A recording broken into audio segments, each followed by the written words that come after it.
Hey everybody, and welcome to The Block Party, where we go over everything basically nerd related. I'm Captain Zeus, your lovely host, and this is my fantastic co-host over here, Nova Bear. Say hi to the folks there, Nova. Howdy. Hey, what's up? So it's a little late. We're posting this out.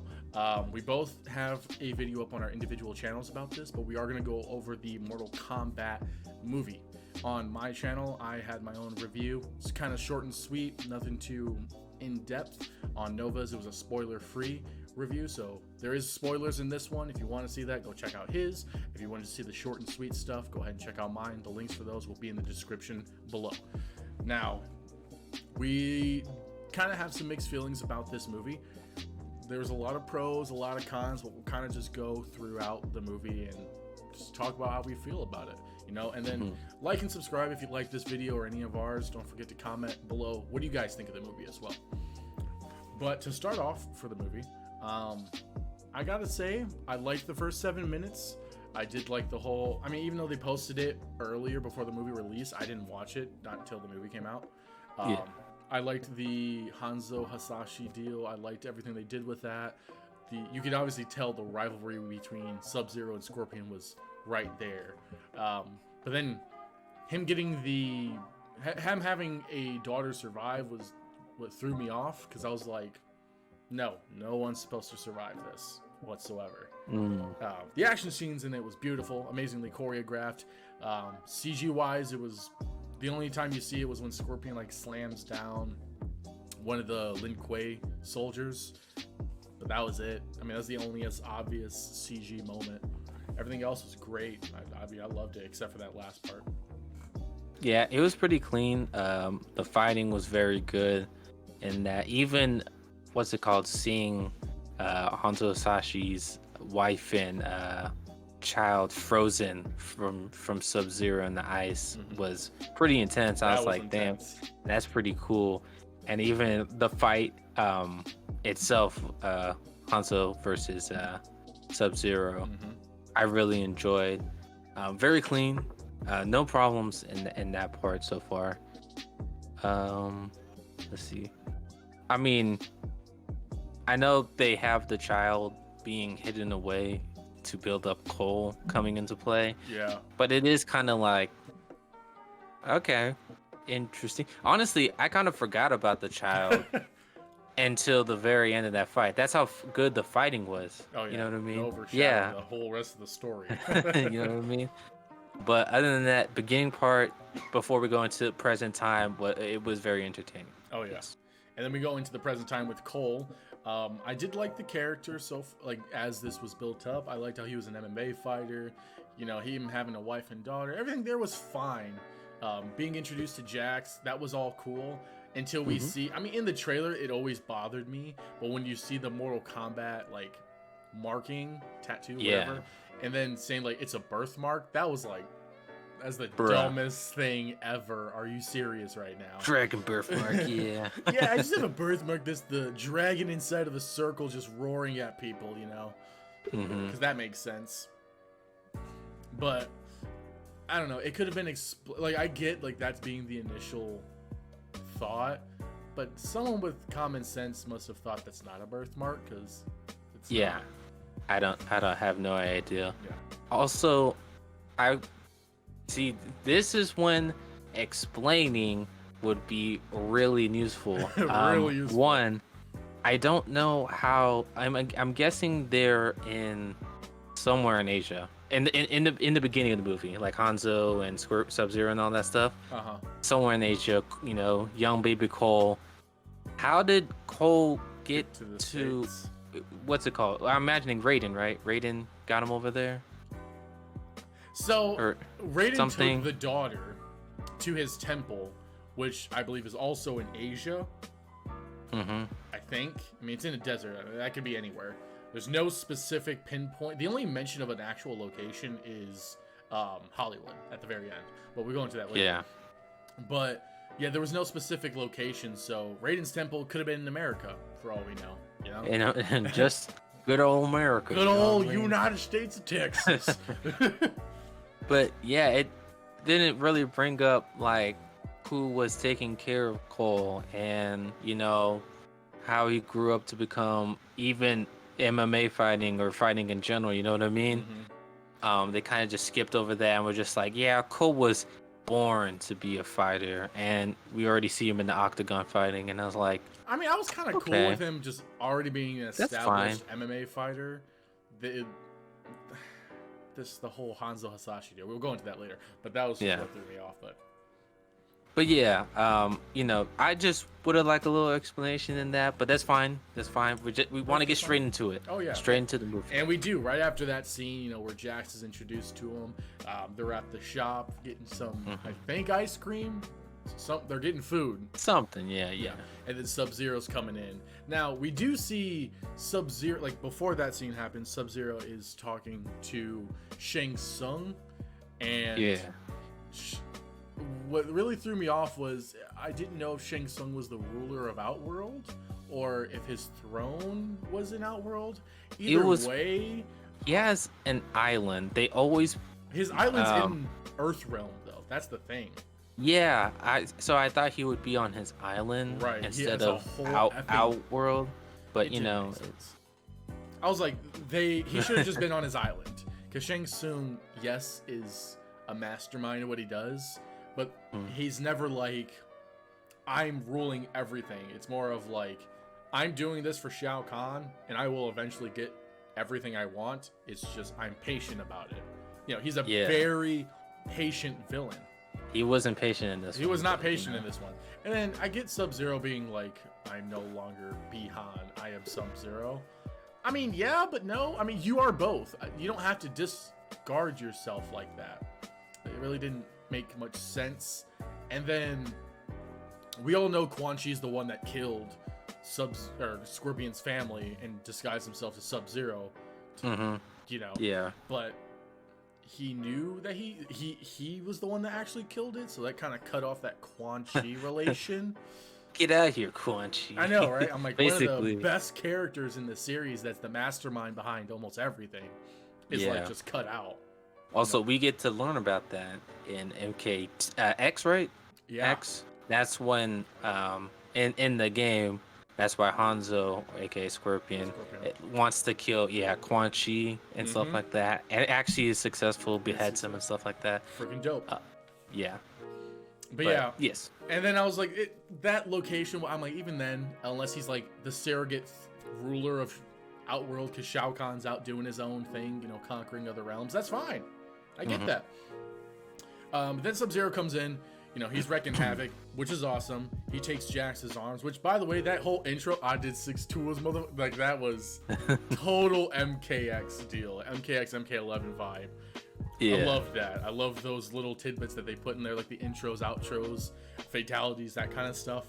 And then he did take Jax's arms, which originally was Ermac, but I was okay with him doing it that way because it really built his character up a lot better, like a lot more. It was awesome. Yeah. So, I mean, that's kind of like the origins of, Jax coming into play into this Mortal Kombat tournament. You know what I mean? We know him as Major, Commander in the Special Forces and stuff like that. But that's a key part to Ermac too. I don't know if they're gonna throw him in and he's gonna have a different tie with someone else. But that was like a very special thing with Jax and Ermac. Every time you would play the game, they would also have their special dialogue with like, I took your arms and stuff like that. And he's like, well, I'll take your life, something like that. You know what I mean? But I'm not terribly mad with Bihan or Sub-Zero taking Jax's arms. He was kind of like the main focused villain. He was the main villain, in this one. So I'm not totally upset. Later on, though, when we get into Jax getting his repaired arms, it does come into question. A lot of things come into question. Yeah. But I do like the scene with like the frozen building. He's like searching, and like just Sub-Zero and Bihan, or same person. No. What's it called? He is now Sub-Zero. He is now Sub-Zero. I still love the scene whenever Jack shoots the gun and he freezes the bullets and he like looks at it. Seeing that in the trailers alone gave me chills. The movie made it so much better. I did like that, but you know, I did find it kind of weird how like he takes his arm and then just kicks him off, and he's like, "Yeah, I'm pretty sure he's dead." And then just well, did you see his head bang on that freaking side? Yes, he did hit did hit some stuff on the way down. Me thinking if I was Sub-Zero and I took this man's arms like that and saw his head smash against that side of the building, then he falls head first into the floor. There's no way he's surviving that. We're good. We're good. I got him. Yeah. Yeah.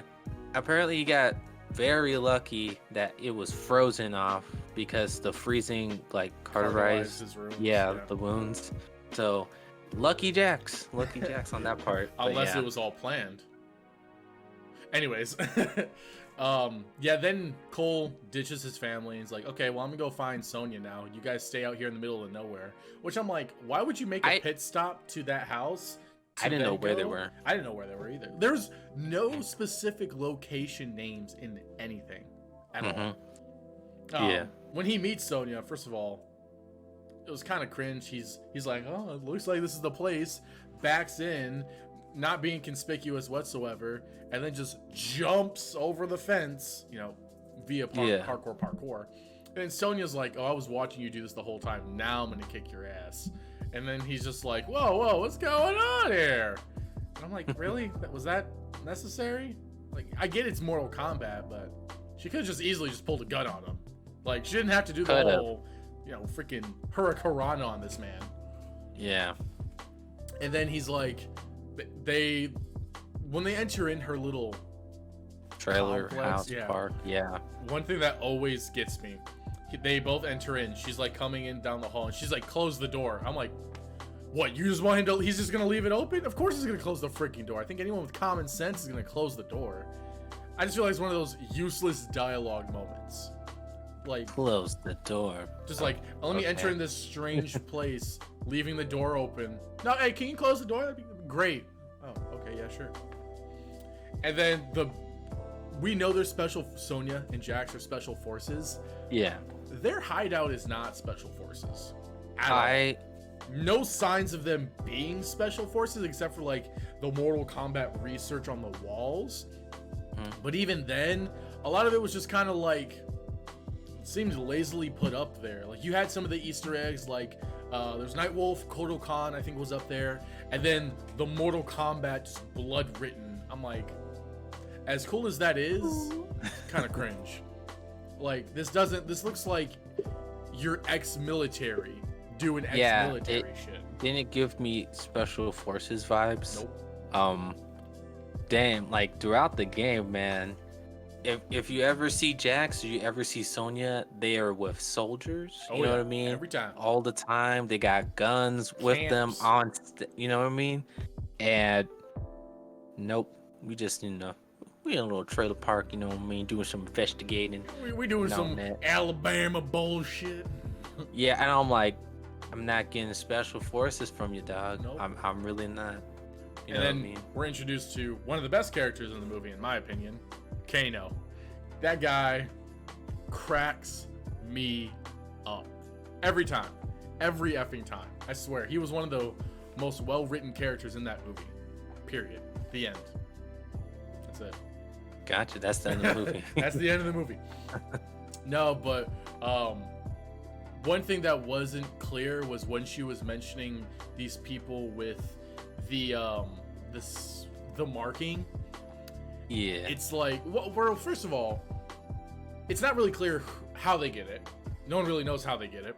Then it's just like the people that Sonya's tracking down, she doesn't describe them at all. Really, one's got superhuman strength, the other it's like something with abilities. And I'm like, sure, these are generic, but should we know these people? I mean, generic powers. Yeah.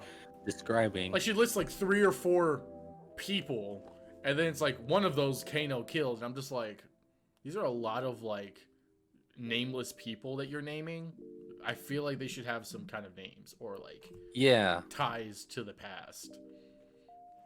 but they didn't, and it was just weird. It was like one of those semi-useless moments. Like, you could have just been like, I was tracking down one of these people, and that's when I ran into Kano. And like, I don't know. It was just weird. It was just weird the way that was done. Yeah.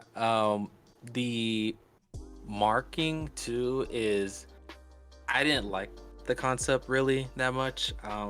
It's kind of weird. It's so, some people are born with it, and they're considered a chosen one. Chosen one.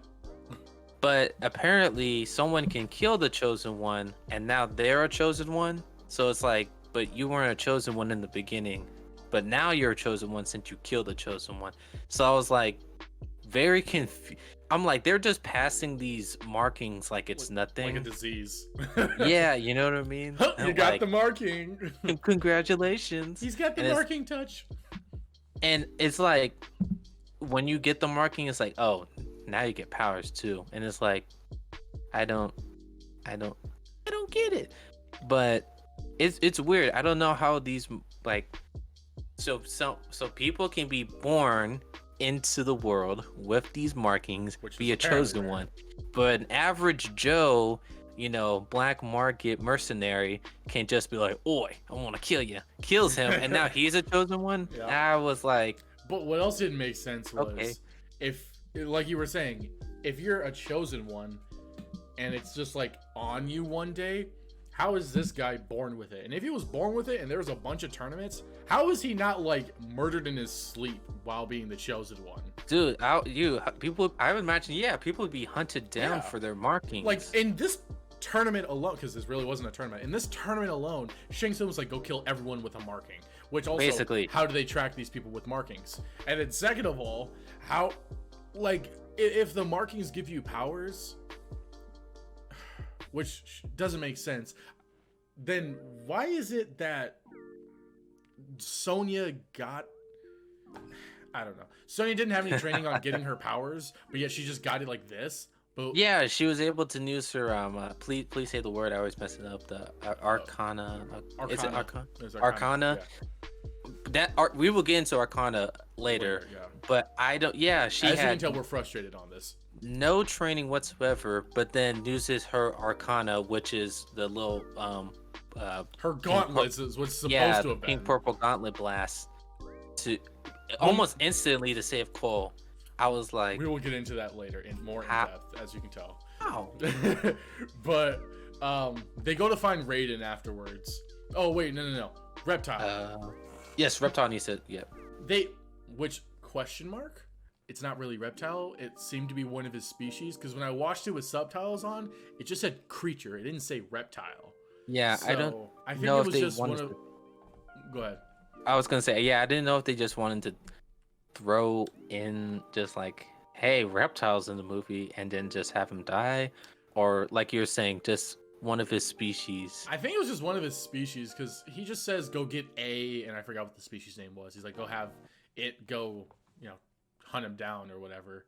Mm-hmm. But it was just weird, because I was like, it wasn't really like known in the sense of like if we were supposed to know it was Reptile, and if it was, why'd he die so soon? Like in the original Mortal Kombat, he was like one of the last ones to die, because he's the assassin. You know what I mean? Yeah, very, dip if he needs to, but get the quick kills and bounce out, you know what I mean? Yeah.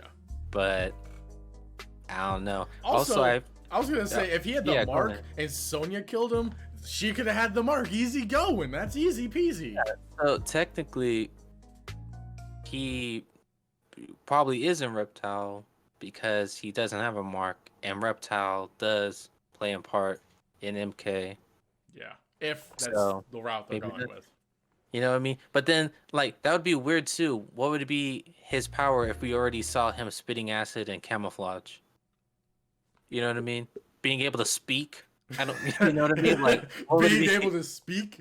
Maybe he's the humanoid version. Like he turns human. No, like he's just the humanoid. Yeah. Yes. Because that one was just like actual lizard. But this is when Arcana just what? It's just like an excuse to give someone a power, but then when people already have their powers, what other power could they possibly like? But they don't We'll have get their into this powers later. till the We'll Arcana. get into this later. Yes. But like Jax for you know We'll what get I into mean? that. Don't even bring it up. We'll get into that. What? So Yeah, they're gonna go and they go to find Raiden's temple, right? Yeah. Also, how does Sonya like not have a bunch of money or a way to get to Raiden's temple if she's special forces? Yeah, like hey, I need a evac I need helicopter, evac to here like ASAP. airplane. You know what I mean? Need some soldiers. And help me. apparently that little camp they're at, that's just Sonya's place. Why is she living in a literal dumpster? What kind of freaking special forces is this? I know it ain't American. This got to be Canadian or something. Canadian. It's Special Canadian Forces. special forces. That's why it's so bad. But they go to reach Raiden's temple. Raiden's such a dick, dude. Yeah, I don't like him. The actor that plays him is a good actor, but he just didn't fit Raiden. He's not Raiden. And the guys that wrote Raiden didn't write Raiden correctly. Yes. Sorry, that was a bit of a mouthful. And I'm like, Raiden is, as you've mentioned before in our previous videos, formal. Very, you know, I'm of Earthwhelm. I'm of Earthwhelm. He's from Outer World. And he's very positive and optimistic and is encouraging and semi-wise. I mean, wise for the most part. This guy was none of it. I don't know who this Raiden was. Maybe it was Shang Tsung in disguise.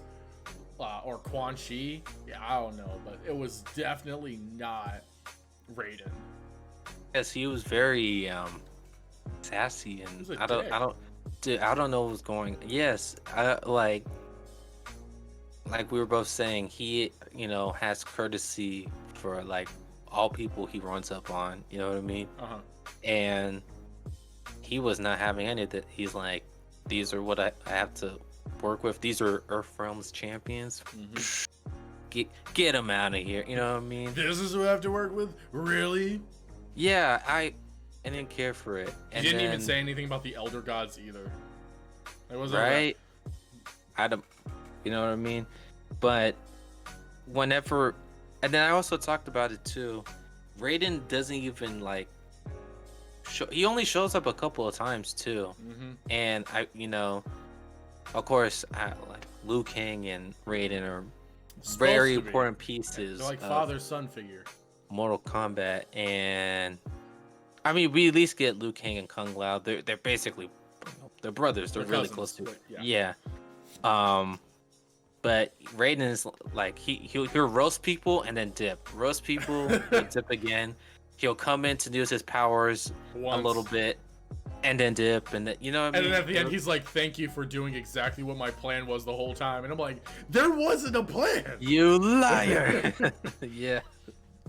But anyways, after we're introduced to Raiden, there are the Easter eggs of like Shinnok's amulet, Nightwolf Kodokan, Katana's blades, which we mentioned in Nova's video. It was a lot of confusion on those because Shinnok's amulet, he doesn't get to like the end of the Mortal Kombat game series, like MK11. That's after he defeats Shinnok and it corrupts him. And then Katana's blades, that would have to imply Katana was an important figure. Must have been Liu Kang's love interest, because that's obviously a huge thing in the MK universe. And then she's dead? Question mark? Because I believe we already seen Melina. Yes, we've from seen the time Melina period at this we've point. seen. We all know Melina is a clone of Katana with, little Tarkatan She's in her. She's half Tarkatan, half Katana. So if Melina is here, Katana has exist. So I don't know. Maybe she has fallen. I don't know why she has fallen yet. Because even in like MK11, she becomes the next Khan. You know what I mean? Yeah. So to just have her be like, yeah, she just died or something like that would be like a huge blow. You know what I mean?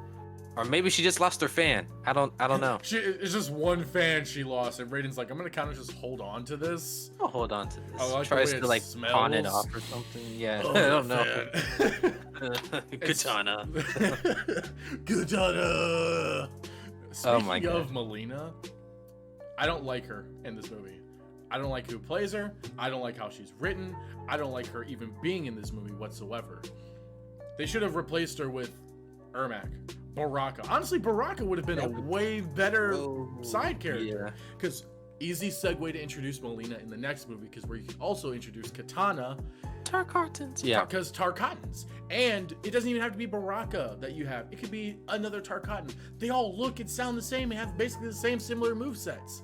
Like, they're easily replaceable. Yeah. Like, that would have been way better. And Baraka would eat people more than Melina would. And Melina just, like, bites on you, but she's, like, so attractive you don't even notice. Baraka's just, like, you're scared to get eaten. Yeah. Her being in this movie was one of the dumbest moves ever. I was like, get rid of her, please. Please. Oh, they did. But, yeah. Oh, they did. Oh, yeah, they did. What else happened? And then afterwards, they're introduced to... Was Kano? Oh, not Kano. Did they see Jax next, or did Kung Lao come in? Oh, I think it was Kung Lao, actually. I mean, they're pretty close. Seeing Jax on the recovery table or being Kung Lao. I forgot which one. We're gonna go with the Kung Lao part. So seeing Kung Lao pop up through the ground, freaking sick, nasty. I enjoyed Kung Lao in this movie, actually. I think Kung Lao was very well written, almost exactly how he was in the games, from what I can gather. Yeah. Yeah. Liu Kang was just kind of a little bit of like an altar boy. Not much of how he was in the games. Like, he was, first of all, he kept whipping his freaking tassel thing. I don't know why. Like, he was just like matrixing that shit like all over the place. It was weird. Flaunting. Yeah, flaunting. I don't know what's going on. And I like the actor that plays him. It was just, I don't think it was written well at all. Mm-hmm. It was just weird. Because it was also saying like Kung Lao and Liu Kang got their powers through Arcana. Yeah. Which isn't true. They got it at, the temple. They did mention Bo Raisho, which was pretty cool. That was a nice little callback. Yeah. But it was really give and take. The Arcana was the huge take. They're like, we're going to ruin a lot of the lore, but we're going to mention a lot of characters that give you the lore. Arcana. I don't get Arcana, man. It just doesn't make sense. It doesn't. It doesn't. It doesn't. And speaking of things that don't make sense, we're introduced to Jackson afterwards. How in the world are Raiden Temple dudes, who, first of all, his temple looks like crap. Like, it's just a huge rock in the ground. It's not like a legit you're basically in a cave. Yeah, you're in a cave. Like, he's a hobo at this point. He's not a god. Hobo. Yeah. And Hobo got himself some hobo servants, apparently, who apparently know the intricacies of putting arms on a guy's limb and making it work. Yeah, I didn't know how. I'm imagining they're like Shaolin monks or whatever. I don't know how they were. First off, have the materials to build Jack's replacement arms, but also know like the nerves and everything to put it into. Like biochem, you know what I mean? Like how arms and stuff work, but also with like the engineering to do it. I was very confused. I was like, all they had was like these little like medicinal tools, like a little scalpel and a clamp, and I'm like, you're gonna need a lot more than that, man. Yeah, you're gonna need like a soldering iron and stuff like that. Like he gets his arms from the freaking special forces, which makes sense because special forces. That makes a lot of sense. A lot of sense. Not no freaking Shaolin monks in the middle of a rock with hobo Dick Raiden. Like, what the heck? I don't know. Maybe Raiden teleported to like a Kroger's or something, or I don't know. He goes to a Kroger's, is like, you guys look like you know what you're doing. I'm gonna need you guys to shave your heads, dress in these robes, and put some arms on this guy. Or like a Lowe's or a you know what I mean, like Home Depot, and was like, hey, you guys got just a list of like metal and stuff like that. But yeah, we got kind of these. This is gonna be in aisle 7, 8, and 3. Oh, thank you. Thank you. Yeah, that's how they built it. But that's how his arms were built. God, didn't make sense. Now I did like the dummy fights with Kung Lao and Cole, and then Liu Kang and Kano. The Liu Kang Kano one was hilarious because of the game references. Like when he's jumping and he's like, "Is that the only move you know?" I'm like, "Yes." Yeah. Because whenever you're playing Mortal Kombat, you're always spamming moves, man, or spamming the same combos. Yeah, Once again, I felt that. Kano just delivering on everything. Best character in the movie. For reals. Okay. I'm just saying I enjoyed Kung Lao. a lot because I I felt get like that. he played him very well. You know what I mean? Kano, yes, gave a lot of laughs and stuff like that, A lot. but I felt like it was a little, I want to say forced, but like shoot, every time they showed Kano, they're like, say a joke, and I'm like, He's he just- doesn't have to. Like that one every line where time. Liu Kang put his hand on his shoulder. He's like, the fuck? Bro, Yeah, that the cracks me fuck. up every time. But you know, I still enjoyed Kano throughout throughout the movie. But Mhm. then there's some parts of Kano I didn't like. I thought he was perfect. Kano. Oh, Just yeah, Yeah. yeah. But that's not his fault. That's not his fault. it's not his fault. Yeah. Certain elements of the movie got in the way. Which I think that's actually the next scene, the dinner scene after. Well, there's also when Shang Tsung comes in with Sub-Zero and Milena and stuff like that, and then Raiden has to put like the barrier up and all that Yeah, stuff. I mean that was alright. I mean nothing too crazy there. I was very well. To me, I was very confused. I'm like, yo, Shang Tsung literally walked in with his goons He into walked your in with temple. his crew. Was like, "What's up, dude?" And he's like, "Ah, you're here." Yeah, Great. because you know how we talked about like, you know, they're not exactly like Shang Tsung's not exactly the most fairest person. He will, you know, cross his fingers, turn your back on you, stuff like that. Uh huh. But I don't know. I didn't know how I felt with him trying to assassinate the Earth Realm champions. It felt like he was going kind of behind the Mortal Kombat rules. I They're mean, it not made technically sense. invading. They're not invading, but like that's obviously cheating, right? Do the Elder Gods not just see that, or It's like, not cheating though, because Shang Tsung has done that previously, where he'll have like in in the first MK movie, there was fights happening that were outside of the tournament. I mean, yeah, but assassinating another champion's fighter. I mean, I don't see. I mean, it's they're not invading, and if you don't have enough people to do it, I mean, you win, right? Oh, okay. I guess so. That's fine. I'm like, it makes sense. I could see where you're a little like upset about it, but I mean, it makes sense. That's fine. Yeah. Let's see. Jax comes in. He's trying to use his weird robo arms. This little typical Jax Sonya moment, and then they go to eat, which Kano. First of all, hilarious interactions between Kung Lao, Liu Kang, and Kano. Like Kano was getting like double whammied from insults by both of these guys, and then his Arcana develops, which is the dumbest thing ever because it's like a legit metal. It's a metal. This ain't his eye. It's stuff that he put on himself to do the laser beam. Also a little confused. Can he only shoot out of that one eye, or can he shoot out of both eyes? It's only that one. In the trailer, they had know him what I flipped mean? in a different angle, so. But exactly that. How imagine Arcana being like, oh, you can shoot lasers, but just out of Sweet. that one eye. Fuck. What? Just give him the freaking. And you can't alternate eyes either. You got to do that one eye. Yeah, just give him the mechanical replacement that, you know, Sonya did the damage to him. Exactly. And then, you know, bam, you got Kano. But no, now we have Australian guy with one eye laser beam. I don't know. They took a lot of, like, what made this and was just like, like screw that. Here's the core. It's an orange, all right? The core is an orange. They took the peel. This is one strip of the peel, threw the entire thing in the trash, and like, this is what you have to work with. what you work with. Laser. Good luck, Charlie. But Yeah. that was dumb. Mhm.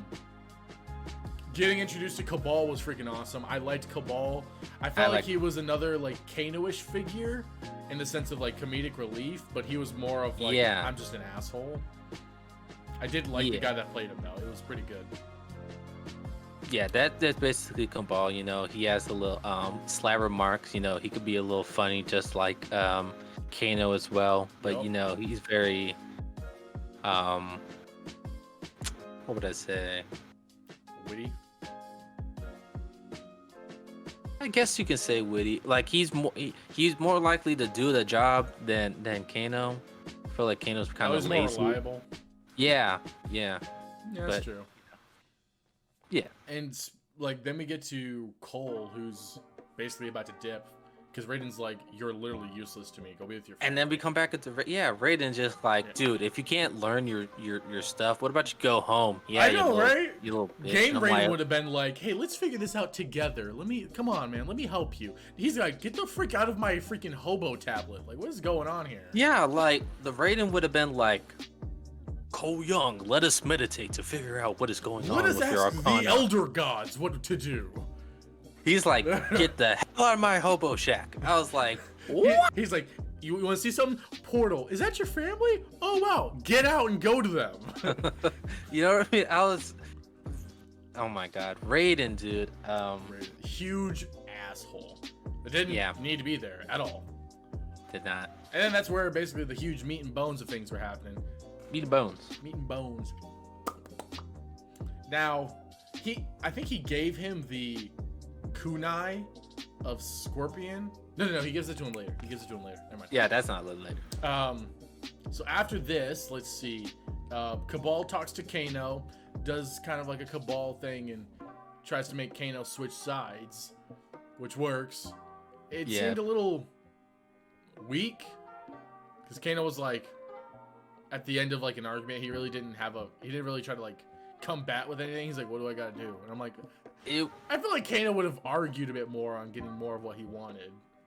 Yeah, it was just a simple like, oh, Kano goes where the money goes, and then Cabal's just like, oh, we'll double what they're giving you. You know what I mean? He's like, and it's like, well, shit. Okay. All right, you had me there. I was like, but like, I guess it's kind of like it shows in the end like Kano's technically a bad guy. I don't know. Yeah, air quote. But he goes where the money goes. Most of the time it goes to the wrong side. But that's where the money goes. Yeah, still a bad guy. And then Kano's laser destroying Raiden's staff. A little weird. I thought it'd be stronger, but I thought it would be stronger, or he wouldn't need to do the laser. No one was guarding it too. No one was guarding it. There's no Shaolin monk there where he's just like, I'm gonna laser you down and then we can do it. You know what I mean?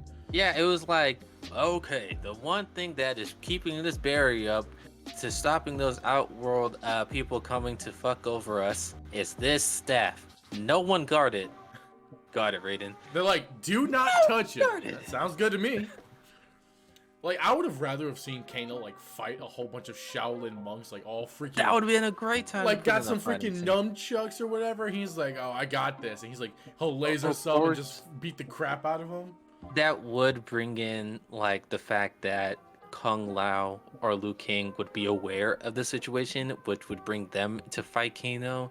I don't think Kano would have like had to win the fight, but more like maybe a scene where he shoots the laser just in time and destroys his. You know what I mean? Like they could have had. I mean, not even that. They could have like heard the commotion and like as they're approaching, he's like, or that. That's the whole scene of like Shang Tsung coming in and he's got the staff and throws it at him. That would have been cool. I would have gladly have saw that, and I'm sure everyone would too. I mean, that's fight scenes. Who doesn't like fight scenes? Yeah, and it'd be like too light. Fire boy. Yeah. Too light compound chicken, like compound chicken. Yeah, that would have been awesome. Amazing. Or like, what's it called? You gonna pass me the egg roll now? Yeah. He's like, I'll take that egg roll now. Yeah, something like that. So that's a Kano moment. That's a Kano moment. Bam. They should have had us there. We just honestly, made a whole. We would have wrote the movie so much better. Bam. Dude, and then they're fighting. And we get to Cole with Goro. Terrible. Downright shit. Sad, First of all, man. Cole's power, I don't know what it is. Do you know what it is? No, okay, so what I thought was during the beginning part, like when he's MMA fighting, I'm like, oh, he takes punches, you know what I mean? And but he still gets back up. So I thought it was like endurance. Oh, body armor. Yeah, endurance, body armor. That's cool. But then he pulls out like those blades and stuff like that. No. It's a baton and then a blade. Yeah, baton and blade. I was like, what? What? Just give him durability body armor or something. Why does he need body armor? And But his body armor looked like it was from Black Panther. It, like, glowed and absorbed the impact. So yeah, he's gonna shoot it back at him. That's cool. Yeah, no, that was like the kinetic thing. Yeah. Or it's like, no, I'm actually making weapons out of that. It's like, what? I don't know. It didn't make sense. I don't know. But And, yeah, I don't know what stopped Goro from literally. First of all, he had him like twice, where he was double punching him repeatedly. I'm like, he should have been dead. There's no way you're gonna get up after 2 hands bigger than your face are hitting you at full strength in the lower abdomens. I'm just saying, Goro has a catalog of ways to murder people and fatalities, and he did nothing. He did nothing. It was just like throwing punches, but dude, Goro could simply just rip people apart if he wanted to. He was just as useless as he was in the original Mortal Kombat. I don't, And at least that was up against Johnny Cage. Yeah, but my man has a amazing track record, like won Mortal Kombat tournaments multiple Former times. champion. One to be feared, Prince Goro, but no, he loses to Cole Young, who just discovered his powers. Which is still up in the air. This sucks. You know what I mean? And then it's not even losing. First he gets his hand cut off, which I was like, okay. And then, you know, it's like a draw. They'll call it a draw. He like knocks Cole down, and that's it. No, this man opens him up to see what his heart is really like. There's no way that this body armor / weapon stash is able to combat the 4-armed Prince Goro, former champion of Mortal Kombat. That's not like that. It's not how this works. That's why they sent the big boy after him. They're like, you're gonna kill him easily, then you're gonna come back and join the fight. Yeah, I thought he would at least kill one of like his wife or kid, you know. No. When Sub-Zero comes in, I thought Sub-Zero was gonna kill his wife and kid, and that would have been cool with that. You know what I mean? 100% cool with that. Or even Goro killing the family. That'd have been fine. That would have been a perfect connection to Scorpion. To Hanzo and his son, both his what's it Descendant. called? Descendant. Because it happened in the 1600s. This guy's gonna be his direct son. His son's dead. Yes. Yeah, you know what I mean. But descendant. His insert great whatever number grandson. How about that? Yeah. Wait, we gotta make descendant. Yes. Just descendant. His descendant. But yes. And then after that ridiculous scene, we do see Jax and Sonya get their ass whooped. Sonya's underneath a boulder, which should have crushed her. There's no way a boulder's just gonna lay there and you're gonna get up with like not even a bruise or a scratch, unless it's just like a Nerf boulder and it's not gonna hurt you. Nerf boulder. Yeah, it's Nerf or nothing, just chucks it at her. And then Jax gets his Arcana by literally rebuilding his robo hands that's already there into more sci-fi robo hands. So, I mean, I understand he upgrades himself. Stupid. I don't know. I hope his arcane is not literally like you just got upgraded arms, because that's really taken away from it is what he deserves already, because that is literally Jax. You know what I mean? Yeah. The bio arms and stuff like that. I'm hoping maybe they might make it like he can upgrade things. Like if he gets a hold of something, he like can upgrade it. Or something. That would be cool. You know what I mean? Since now that we have to do with Arcana or whatever, I hope that like they play something smart with it, because you know honestly it just feels like a lame excuse of like you have powers. What they should have already had. You know what I mean? Yeah, most people in the games had this stuff going into the tournament. You know what I mean? You know what I mean? And it's, you know what I mean? Because like it really sucks how getting your arms taken away. So imagine if Jax didn't have his arms taken away, and because he already had the marking. You know what I mean? Oh yeah. Jax didn't get his arms taken away, and then gets the proper training. What would his freaking Arcana be? His arms get torn off and he gets new arms. Yep, like they get Ermac torn off. He's like, oh my god, and then Robo arms right over. Some guy just comes and rips off his arms, and then he upgrades. It just doesn't. So what they probably should have done then is he goes to the special forces to get the Robo arms, but his Arcana is to like go into cyborg shit. That would have been like an improvement onto what he has, so he can hack stuff or he could be able to like upgrade certain things that wouldn't have been upgradable. Like say Sonya has these gauntlets she's been working on. Well, boom, he could just bump those babies in there and use his Arcana to upgrade it, and that's how she gets her gauntlets. Yeah, that's just us giving the benefit of the doubt of that. But yeah, they made it I don't what the hell decision to do that. The mark is fine. I like the idea of the mark signifying that this is the champion, but I don't like how it's given to people because it's not explained well whatsoever. Because at the end of the movie, Raiden's like, I'm gonna get another new list of champions. I'm like, it doesn't matter if you have a list of champions. You would have to find the people that have the mark, so you can't choose who has the mark unless he chooses who has the mark. But even then, if they die, it goes to the next person who killed them. You think he possibly like finds the person with the mark, but has a person he wants to have the mark, has them kill them, and then you know what I mean? I would hate Raiden. Imagine? I would hate Raiden. But like, that's now a thing. You can literally do that if you wanted to. It's like I don't really want the mark. You know what I mean? Because like, imagine like Shang Tsung could have had Cabal. You know what I mean? Which he should have already had the upgrade of, you know, being fast and stuff like that. But, you know, Cabal could have just been like a normal Joe with his also, thing. That's another thing, then, too. If it's giving the Earthrealm people their powers, what did it give to the Outer World people in Cabal?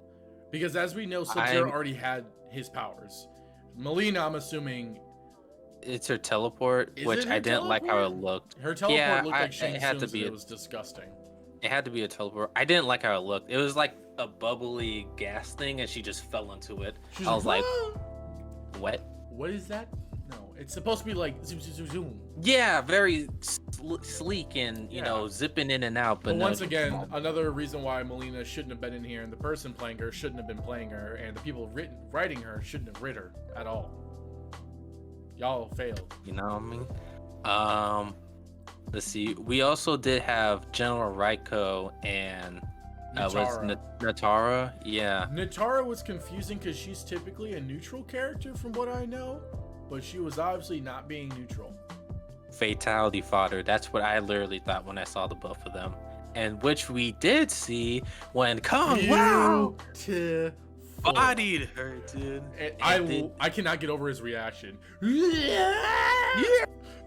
And then he was like, flawless victory. Bro, I went. Flawless victory. Dude. I saw that in the theaters, and me, Drea, and Junior all jumped at the same time. We're all just like, bro. That was amazing. Chills. And like, that's one of my favorite fatalities that he does in MKX. Oh, yeah. I mean, in general, it's probably one of the best ones. It's freaking one of his intense. Better. You know what I mean? Yeah. So, fatality fodder. For sure. General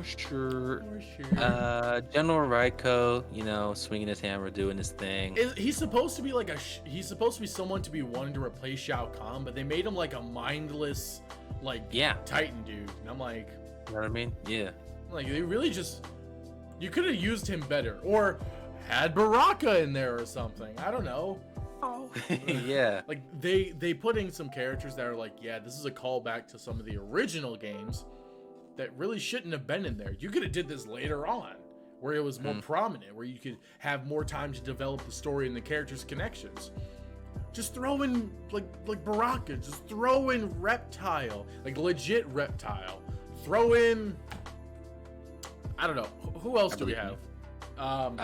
You said Ermac. I don't think Devora comes in yet, or maybe she does. I mean, you could have put in Devora, and that would have been fine. Kill her off early. I don't know if Sindel comes into play too. Sindel had to have been relevant because Melina's there, Katana's there, and Shao Kahn's there. So. Yeah, and Shao Kahn's and Sindel is a thing. You know what I mean? Yeah. I mean, there's a lot of characters they could have did. It's just really hard to choose from because of the way they did the story. A lot of the villains are like either characters that have to be introduced or were previous. Yeah, like mains. We need this character before this character can come into play. But that's not even what they did. They're just like, here's your characters. See, yes. So we have this thing of we don't think they chose the right characters, but then at the same time we felt like there was a lack of characters for some reason in the movie.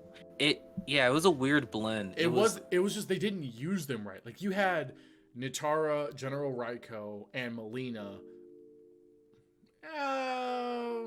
I'd say also probably Jax. Those characters were not used a lot. And Goro weren't used a lot, but they were in there. Yeah. Jax was used probably more than the rest of them, and Melina probably the second more. But the rest of those you could have used as like, we're not invading, but we're just causing havoc. You know what I mean? But they didn't introduce like General Raiko and Nitaro till like the end, like that end fight scenes. Like what the frick? What's up? Yeah, and then Melina wasn't there until like halfway through the movie.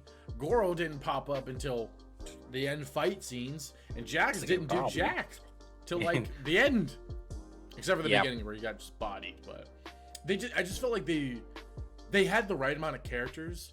They also didn't use like some of the characters correctly or at all. Like they could have replaced those with different characters. Like I would have been cool with like having like maybe like Cyrax or Sector there. That would have been cool.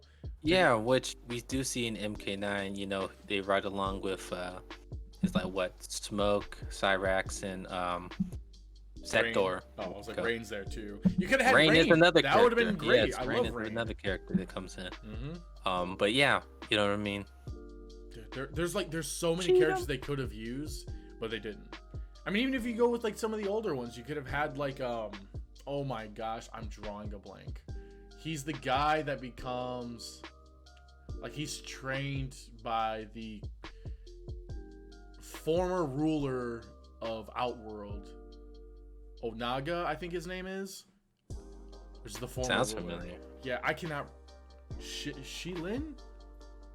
Anyways, I know Shiva's you talking about Shiva? Nah, Shiva. nah. It's this guy that he becomes like super OP because he's trained by like a bunch of different people. I don't know if you want to look it up real quick, but yeah. Nah, I have his image there, but it's from Mortal Kombat Deceptions. If you guys know who I'm talking about from Mortal Kombat Deceptions. But anyways, and then we go into Raiden just trying to teleport everyone away. And Shang Tsung was like, first of all, why is Shang Tsung's eyes black? Not needed. I don't know why it didn't make sense. Then he told Sub-Zero, he's like, hey, stop him. Sub-Zero going freaking into the Speed Force went, like freaking hit the crap out of Cole. And I was like, like when I saw that, I legit was like, oh, he's gonna miss. And then he hits and I was like, oh shit. And then Kung Lao just like, I'm here to save the day. And Shang Tsung's like, yeah, about that. Dude, it was kind of like just a mesh of madness there. I don't know, man. Cole Young just ruining things. I would have honestly been perfectly fine with Cole Young dying. That'd been cool. I'm cool with that. we knew he wasn't gonna die. I would kind of hope, like, no offense to the actor that played him, you did good with what you had, but I would have rather had Cole Young die than Kung Lao, because Kung Lao is a freaking dope character. Dude, he is amazing, but he gets disrespected quite often. So much. And in Mortal Kombat, I mean, literally I learned from this time, Shao Kahn there you go. Snapping his neck. From MK9. Yeah, which, first off, that was dirty. That was nasty. Bro, I was like, my man. And then literally Shang Tsung over here just like, by the way, he says your soul is mine like 4 times in the damn movie. He says like that full line twice, but then he says like parts of those lines like 2 or 3 other times. Yeah, different alternative forms. I will have your soul. Your soul is mine. Yeah, and then he sucks Kung Lao's soul, and I'm like, which really? Also, I love how like Cole and Liu Kang are just like, no. I'm like, either stop him or get out of there. Don't just sit there. And everyone's just like, we'll just let them just kind of stare at him for a little bit. No. Cole's like, no, we gotta go. He's like, no. And they're all just like, I would imagine this brotherly love would come in, and Liu Kang goes, you know me, fire kicking that, but no. Maybe some of the dragon. Like, what's going on here? Apparently, Shang Tsung in this movie is seen as like you don't mess with him. You don't even touch the garments. You don't touch Shang Tsung apparently, because that's apparent. Yeah, you know what I mean. Which he is quite formidable. You know what I mean. He knows how to fight and will literally suck the soul out of you. As we saw. Even then, like, Liu Kang wouldn't just let my man just get his soul sucked like that. There's no way. Dude. And then he just kind of just stood there and was like, I'm getting sucked, bro. I'm getting sucked. It's like, no homo, bro. No homo.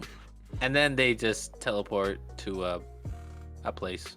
Yeah, they teleport to, like, the void. Which I'm like, what? Where are we, Brayden? Like, they won't know where we're at because we're in between my world and your world. I'm like, what do you mean your world? What world is this? Where are you an alien? What world are you from, my dude?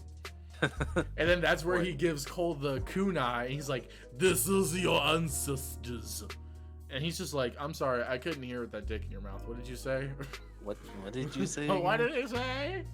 Also, yeah, throughout the movie, we see like Cole have these premonitions of Scorpion and the kunai, and it's like, oh, okay. What is that supposed to mean? Did every relative who come descendant from Scorpion have these throughout their life? Like, what the fuck is going on? Yeah, and then he was just like, if you notice the kunai was consistently being like wrapped in metal. I'm like, what was that supposed to signify? Was that supposed to be like, that's your armor? But even then, like, I mean, his armor wrapped around him, but his armor also, I don't know what the frick it is. Freaking Black Panther. They need to explain that. I don't know what's going on. I didn't get it. And then he's like, you can teleport anyone anywhere, right? He's like, yeah. I'm like, then why didn't you do this earlier? Like, you know they're fighting your champions against, not even against rules, but like outside of the tournament. Why didn't you just teleport them out of there? Dude, whenever I heard, like, he asked, Raiden, you can teleport anyone anywhere. And he's confirmed, yes. I was like, there are so many things you could have done. Everyone's like, what is wrong with you? You know what I mean? Like, oh my god, I'm getting my soul sucked from Shang Tsung. Nah, yeah, get out of here. He's like, sorry, I'm too busy trying to find. And also, why didn't he just teleport him, all of them, out of that hand? Do they have to be in a specific point? Like, he has to, like, track and find them like it's some Call of Duty airstrike? Oh, no. And then, even then, he can summon enemies to locations he wants them to be. And I was very confused. I was like, you could just summon... Why didn't you just take Shang Tsung and your peeps out of your temple a while ago? Yeah, and I'm like, do you need to be next to them? Because they weren't next to you when you teleported them to those certain locations you wanted those 1v1 fights at. They were in the void. You know what I mean? So, like, apparently Raiden has some unspoken rules that he can just do whatever he wants. It's because of the Elder Gods. The Elder Gods give me these powers. So I'm like, ah, shit. I know. Gosh darn it. And then, yes, location-wise, there were some places that were like, okay, that's legit. Also, how did he know where to put these people? But it was also just like, you know, I'll just take the fan service. He got, what's it called? Jackson General Raiko. I mean, we're familiar with the map they got summoned to. Yeah, but to them, they're like, where are we? No, you know? Jax is just like, huh, well, oh, hey, look, that guy. General Raiko's just like, I'm like, he didn't say a single actual word throughout the whole movie. It was just they would have to pay him more if he spoke, so, yeah. Like, geez. Yeah, so you only get grunts. That's you only get grunts. And then that Jax fight with him was pretty cool. He's like, I got a score to settle with him. I'm like, nothing in this movie indicated that you guys have a connection. Yeah, you should be thanking him because he upgraded your arms. But yeah, you should be paying him. And by giving your marking to him. Who else? It was Sonya Kano, which makes sense. And then Liu Kang Cabal, and then Cole and Melina, which I thought was a little bit of a weird combo. That was a little weird. You know, I was like, it was weird, but it's fine. I guess we'll go with the Jax fight first. That was kind of meh. It wasn't really that hype. It was just two brute dudes just fighting against each other. Yeah, which was okay. I mean, I just like the fatality afterwards. Yeah, it was nice fatality. I talked about it last time, but I wish they did like a stage fatality since that was actually a map we're familiar with. Oh, they definitely should have. I agree. But, you know, still sick. You got the decapitation thing, which is I thought it was a bit lame. I'm like, I think he has better ones than that, but oh, he does, but oh, he does. very simple, I guess. I don't know. I'm like with like the whole. I'm like, you could have just did something so much cooler than that, dude. Like really. And Could have grabbed his hammer and just butted his head off. Like or something. I just don't been know. like pour and then just hit him right off the edge, and then that's stage fatality. There you go. Yeah, even in MK11, he has one where he rips his opponent's arm off, and then knocks their head off, and then uses their arm as a baseball bat and swings. You know what I mean? That would have been dope. And then see the head like come and hit the screen. That'd have been cool. I would have been perfectly fine with that. Yeah, they should have actually done some of that, like with like the head coming to the screen. Like yeah, you gotta have that interaction with the fans. Yeah, man. And then let's see the Cabal Liu Kang fight. That was okay. I mean, basically what happened was he bicycle kicked him into unknown substance that is possibly flammable. Which I wish he would have had some high pitched screaming like Liu Kang / Bruce Lee. Yeah, when like especially on the bicycle kick, that would have been perfect. No, just you gotta do some of that, man. And then he does the fire dragon, which, yeah, was pretty sick. We've seen multiple times, so yeah, that makes sense. It wasn't too crazy. I did like the fight beforehand they had at Raiden's temple, like the dialogue between Liu Kang. That was definitely good. I enjoyed that one, the dialogue between them and just the chase and the fighting. That one was good, but this second fight was the first fight you saw more of Cabal's powers and his skill. Yeah, the second fight you just saw Liu Kang. Yeah. It's the stereotypical villain wins in the first half, hero wins in the second half. Yeah, that's in the first half. Not gonna lie. Dragon fight. Dragon. And then you have. There's the Cole Molina fight, which was pretty whack, to be honest. I mean, Molina in there was just stupid. But yeah, Cole was getting his ass whooped. I mean, if you don't defeat Goro, you have to defeat Molina. Exactly. If he can defeat Goro, Molina should be nothing. But that's the problem I had. So if he can see, because there's like a power scaling, you know what I mean? If you can defeat Goro, how can you not defeat Molina? It doesn't make sense. It doesn't, especially with your Black Panther armor and then your striker baton and fighting style, which that goes into what I said previously. This guy's fighting style resembles Stryker a lot. It would have been so much better if Stryker was the main character, because he was a pretty dope character. Like that would have been sick. Stryker. Yeah, we don't get Stryker. You get Cole Young. You get Cole fucking Young. I don't care if Stryker was Asian. That would have been fine. I do not care. I don't care if this is the same actor just playing Stryker. That would have been fine. It would have been a cool way to introduce Cabal too. But having Cabal already be existing with Kano is fine. Yeah. But Stryker not having any affiliation with, Scorpion, that's fine. It was just dumb. Like maybe his Arcana would have been like Johnny's and Sonya's, where it's like that green / purple aura that gives him like a boost. Yeah, but then that's like an ancestral thing, like the family line thing. But it could have been a way to like bring out what's already inside of them. Like that would have been a cool way to introduce Arcana. It's like it doesn't give you random powers; it gives you what's already inside of you. So it would have helped Liu Kang with his fire and Kung Lao with his hat frisbee. Hat frisbee. Yeah.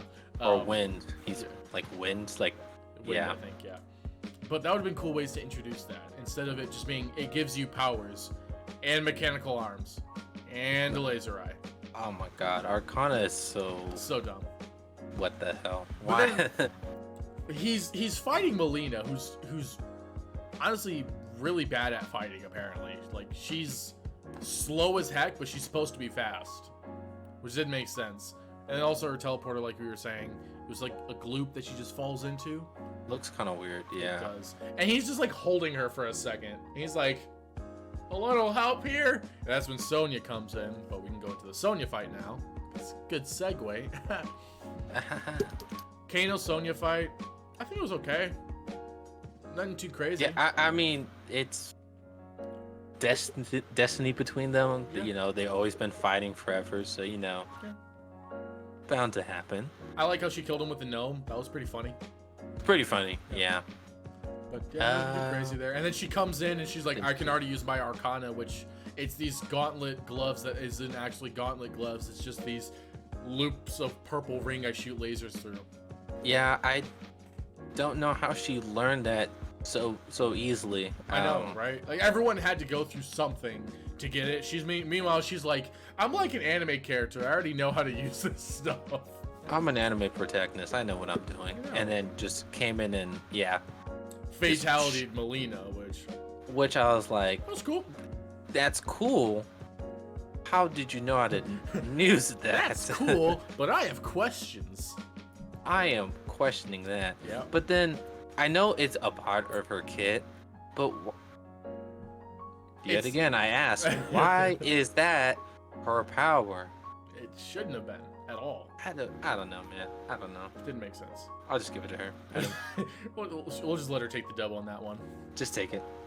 And then we get into the whole Sub-Zero has Cole's family, and when we see him frozen in the MMA ring, I was like, this is a nice way to introduce new locations, and I like that.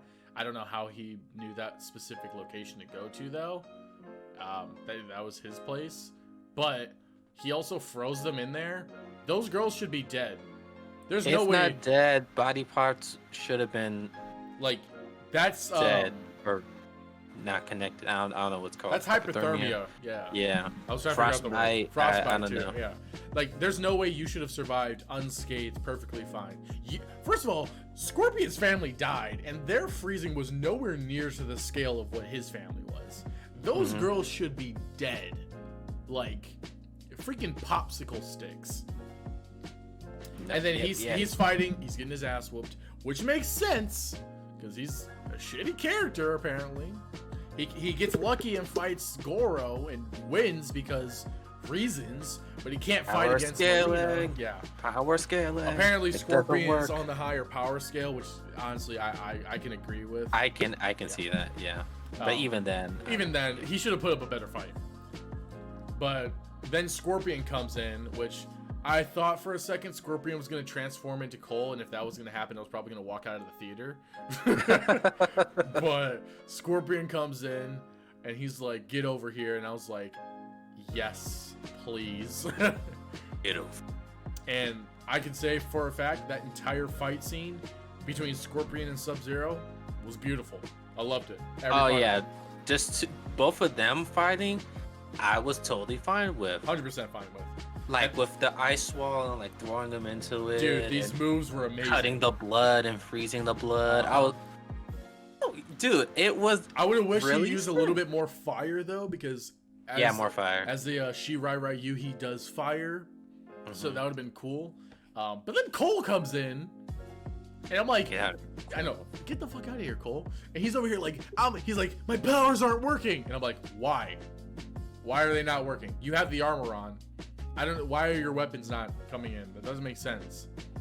And then he's like, I'm just gonna keep hitting this ice until it I'm like, dude, your family's dead. What are you doing? Go help your Hanzo Hasashi ancestor to fight. And then unwillingly does so, but doesn't really fight. He's like, hey, is that your kunai? Let me just throw it at him real quick. Okay. That was his contribution. Thank you, Cole. I love how he's speaking Japanese, and Cole's like, I don't know what he just said, but I'm gonna go with it. Yeah, I don't know if you had subtitles on, but in the very beginning, when Bihan and Hanzo are talking to each other, they're switching between Chinese and Japanese. Well, I don't know if you knew that. Hanzo stays Japanese, but Bihan goes between Japanese and Chinese. Okay, I thought both of them were just switching between the two, but yeah, Bihan's the only one that can do Chinese and Japanese, so he could speak. Are you sure about that? Yeah, because it said in Chinese, and then he would be like in Japanese when he talked to the family. But then when he was talking to Scorpion, he was speaking only in Chinese, and he was like, I don't understand what you're saying, but I will kill you. But yeah, and then I'm just like, Hanzo, my man, what do you, I don't think he understands you. I don't think he gets it. Yeah. And then the fight between them was cool. I liked how Sub-Zero just like, he had the option to legit leave, but he stayed. He's like, I'm gonna keep fighting, and I freaking loved that. I was like, that's what I'm talking about. Yeah, boy. And then the fatality happened, which I was really hoping as he was wait, before I get to the fatality real quick, when Scorpion like did the flameo move on the ground and the girls woke up, that doesn't make sense. How does that work? Here's a sudden Warmth. heat blast. Oh, my tendies. I don't know. And they're just like, I'm awake, I'm alive, I gotta feel inside. Like, what is a skillet? Like, jeez. I didn't know. And then fatality happens, which was sick nasty. I was really hoping it was gonna burn his entire face though, so that way it's just the whole raw. Yeah, that would have been awesome. And I also don't get why he kept moving his mask to talk. I get it the first time where he's like, remember this face, but then afterwards, every time he tried to talk, like without fighting, he kept taking it off. I'm like, just leave it on, dude. Hello. Why'd you do that? I'm speaking Japanese because somehow this is muffling my mouth. And they're like, no, we can hear you fine. This face. Yeah. I don't. It's whatever. And then Hanzo's just like, oh, we're cool. Thanks for defending my lineage, even though you are my lineage. Keep doing it. And he just leaves. And I'm like, bye. See you I'm like, what? I have questions. Like, how are you not like... I just don't how are get you it. here? Yeah. How did you know get here? Why were you not here before? What were you doing the entire time besides harnessing the flames of hell, which is just the nether realm? Where's Quan Chi? Why? What's a Quan Chi? What's a Quan Chi? Why are these girls not dead? How do you know these are descendants? Like, I just remember the part when they get them out.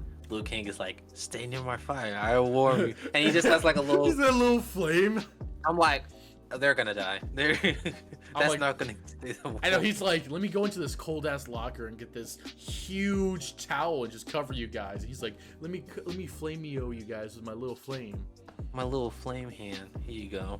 And then Cole's Raiden and them come in. Cole's like, I thought you couldn't interfere. And he's like, smirk. I'm like, bro, he didn't interfere with anything really.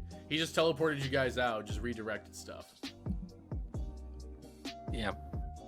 And then the only cool thing he did was when Shang Tsung was talking, and he teleports him out of there, and he's like, he talks too much. I'm like, that was the only actual Raiden thing that he ever said or did. Yeah, I can see that, but even then, I still don't get the. If he can teleport people away, why doesn't he do that every time? I don't know. It doesn't make sense. But yes, I did enjoy the scene. He talks too much. Shang Tsung was really obsessed with just conquering Earthrealm. Like, jeez, it was a bit much. You know, I thought he was just a person who wanted souls and to get stronger. Well, he needs souls to survive.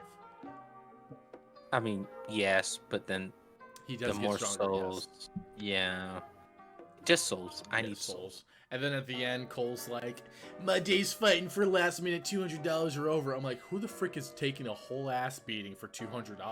I'm gonna need more than that, my dude. Cole Young, man. Cole fucking Young. And it did like the Johnny Cage Easter egg at the end where he's like, I'm going to Hollywood. What's in Hollywood? Aha! Johnny Cage. Yeah. Also, this is because you've reminded me of the MMA octagon ring. In the beginning, I don't know if you noticed this, the daughter is kind of like his cornerman or whatever, and she's all like, do an uppercut, but like he's getting beat up against the fence. But then in the fight scene against Goro, he's getting his butt, and you actually hear her. She's like, do an uppercut, and I'm like, weren't you almost dead from Goro beating the vehicle up? Like, aren't you like not able to be yelling like right now? Isn't your lungs collapsed? What are you doing? How are you alive? Yeah, that was just a little thing that I was like, dude, what? I was hoping the uppercut was like gonna knock him out or something, but he's just like, that really didn't do anything. He's like, fuck, I'm gonna have to cut your hand off, boy. I didn't see a lot of them do, because like uppercut is like one of the most people do. Yeah, it's Like a pretty in MK. powerful move. But it like with the little like with the leg thing and then like they uppercut it up. I know it's some brutalities too that like does it and their spine's connected to. But uppercutting is You know, very also, popular in the it's MK. it's funny you bring this up. I was hoping Scorpion was gonna rip out Sub-Zero's spine. Jesus Christ. Because that's what he does in MK9 when he kills him. He rips out his spine. But yeah. Because I'm like, doing the Flameo was kind of lame. It would have been cool if he ripped out his spine. And then the next one, you have Sub-Zero 2 come in to avenge his brother. That would have been cool. Would have been very cool. Yeah. We needed more rated R stuff. More did. fatalities. And then also, the fact that Shang Tsung said, like, death is just another portal and he takes Goro and Sub-Zero. I'm like, so is this a Quan Chi reference? Like, is this saying that Quan Chi's bringing him back? Are we getting a Revenant Sub-Zero, or is Sub-Zero just coming back to life? And then next time he dies, he's Noob Saibot, or... So, what's it called? So Shang Tsung, I'm pretty sure. I don't think he can bring someone back to life. Nope. Yeah. But yes, Quan Chi with his revenants, that's quite a very big part into like, a lot of people who do die and get bodied. That's kind of like their second chance. I don't know, because they could become revenants, but then they can become back to life. But what's it called? You can't kill Quan Chi or something like that. I forgot what you had to do to turn them back to human. You have to like destroy the pool or whatever. Something with his lair, yeah. Something in his lair. It was an MKX. Yeah, but Revenant Goro, I don't know, that'd be pretty cool. That'd be pretty sick. To be honest. Let's see. What if he comes out like as Onaga or something? Onaga, he's basically like, he looks like a Trigon. Trigon? But like more of a gargoyle look. Think of it like that. Actually, he's just like a gargoyle. I don't know why I said Trigon. he's just gargoyle. Yeah, he's just gargoyle. But this next what's it called? Well, before I even get to like the sequel that they hint towards with Johnny, I did kind of. So I know it doesn't have to be the tournament every time in the movie, but Mortal Kombat, the tournament, that is the main centerpiece. That's the whole point. I'm imagining that this first movie is like, hey, this is getting close to the tournament. Like the sequel might be the tournament, but I don't know, man. I feel like the movie kind of took a heavy hit being the way it was in this one. Oh yeah. Compared to like just giving us the tournament straight away, because I don't know, they felt like, shoot, we're gonna make a sequel, make a trilogy, we're gonna make a bunch of movies. Like they're ready, but I don't know, with them being already ready, they didn't prepare for the first movie at all. I feel like, because there was a lot of questions not answered, and I don't know, they just seemed like. Because the guy that plays Sub-Zero, he says if the movie is successful, he'll be on for 4 more movies, which is awesome. And they're obviously setting up for at least a second one with Johnny. And yeah, like I feel like it's gonna come out no matter. Mortal Kombat's apparently the #1 watched HBO Max release on HBO Max, and it did the best. It's the second best pandemic release in the theaters. Second to only Godzilla vs. Kong. Which, yeah, I'm not surprised. Like, even I was very hyped for this Mortal Kombat movie. Oh, yeah. And, I watched it as soon as it came out that day. But now that people know that it's kind of like this vibe, which, I haven't really met, well, I mean, there can be people in this gray area, but I either met people who are like, oh, this movie was great. It was really good. Or I met people who are like, this movie is... I've only met people that absolutely love the movie. Right? Yeah. And they're like, this movie's amazing, but I'm like, there's so many inconsistencies and problems. Right?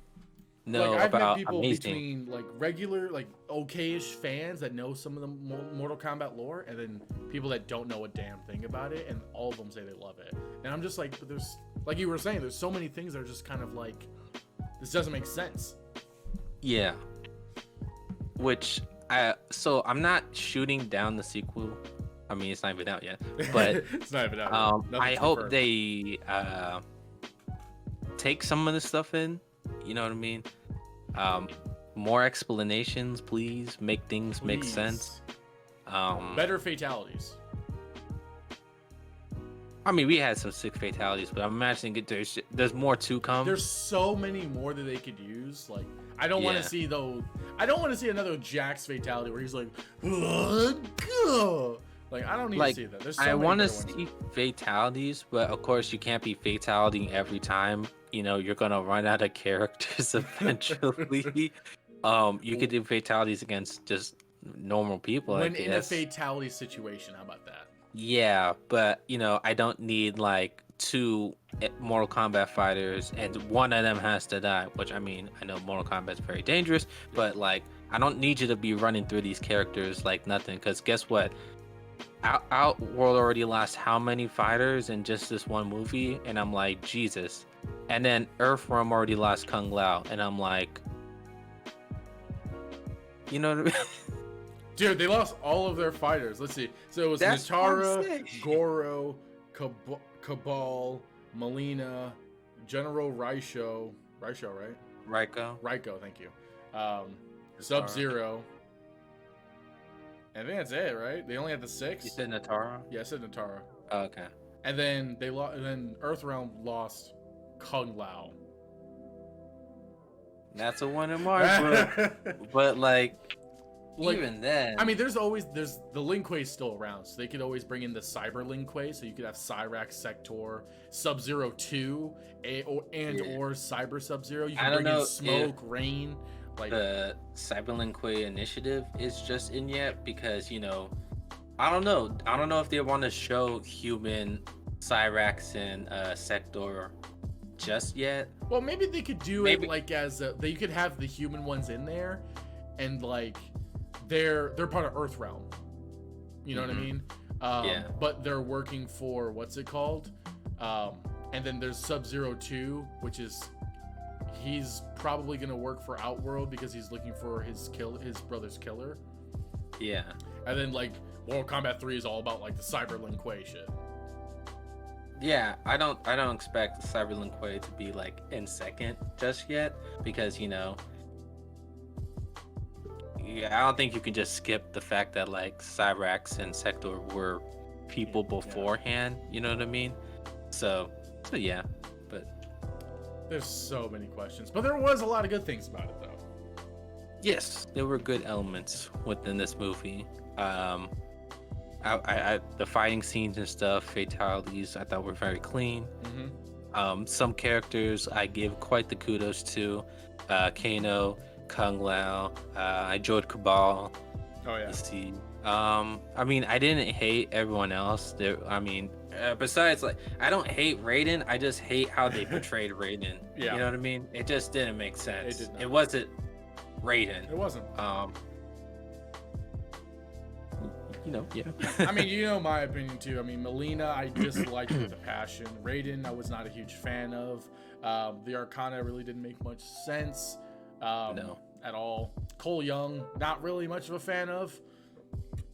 I mean, he's okay. I mean, I like the aspect of getting a new character, but the way they tied him in with Scorpion was really dumb. And yeah, I didn't need Descendant. We don't need that. I could have had Cole Young coming from the streets, you know. Yeah, straight from the underground, man. Ragtag dude, you know what I mean? Like, I always wanted to be a fighter or something like that. That's kind of what we got through the trailers anyways. Yeah, that's what I thought. When I saw the first part and I saw there was a secret child of Hanzo Hasashi that lived, I said, confused. I said, dear God, I hope he's not connected to Hanzo Hasashi's bloodline for some reason. Sure enough. What do you know? I got that. And I'm like, dang it, It's that really lazy story writing. Like, the people in charge of writing the story, they like played MK probably like what 3 MK9. They probably only played MK9, and they're like, well, we're gonna take about 1/4 of this and use some of the principles of it, and then the rest of it will just kind of like put in the cookie hand jar of cliches and just make something out of it. Oh, MK movie. Yeah.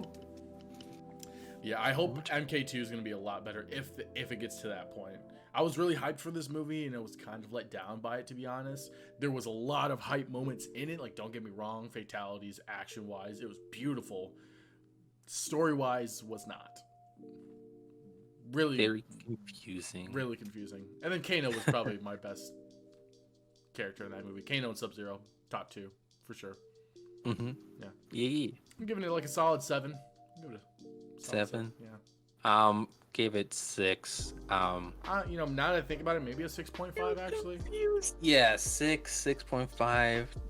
Yeah, I'll give it like a 6.5 actually. The more and I think about it and rewatch it, the lower my rating keeps going. Mm-hmm. Because I started at like a 7.5 and I went down to like a 6.5, and I'm like, yeah, you notice things. You know what I mean? Mm-hmm. You definitely notice things, and not in the good way. Like, I just got that. More like, that wasn't explained. More like, I just got that. Wow. Mm-hmm. Yeah. But yeah, that's gonna wrap it up for this, vid. This is gonna be more of a podcast because we kind of went on for a little bit here. Oh yeah. There's a lot to go in about this. If you guys are here throughout the whole thing, let us know how you guys thought about the Mortal Kombat movie and how you thought about our little review of it. Yeah. And opinions of it. Don't forget to like and subscribe. We'll try to come out with some more podcasts and more videos and content in general as soon as we can. If you're listening to this on Spotify, share the love. Let people know what we're doing here at Nerds and Squares. If you're watching this on YouTube, thank you for watching. Don't forget to like and subscribe and check out all of our other videos as well. We do have a D&D campaign going on, The Realm of Bism, and we also, try to post some trailers for upcoming nerd stuff. If there's anything you want to see, just let us know in the comments. We'd be glad to try to help improve our channel as much as possible. And don't forget to check out our channels for our short and sweet videos. Mine's probably like 10 minutes. His is like a little bit of 15. A little bit longer, minutes. Yeah. His is spoiler free. Mine is just spoilers. So, yeah. Don't forget to like, subscribe. I'm Captain Zeus. That there is Novaburst, and we will see you guys in the next one. See ya. Peace.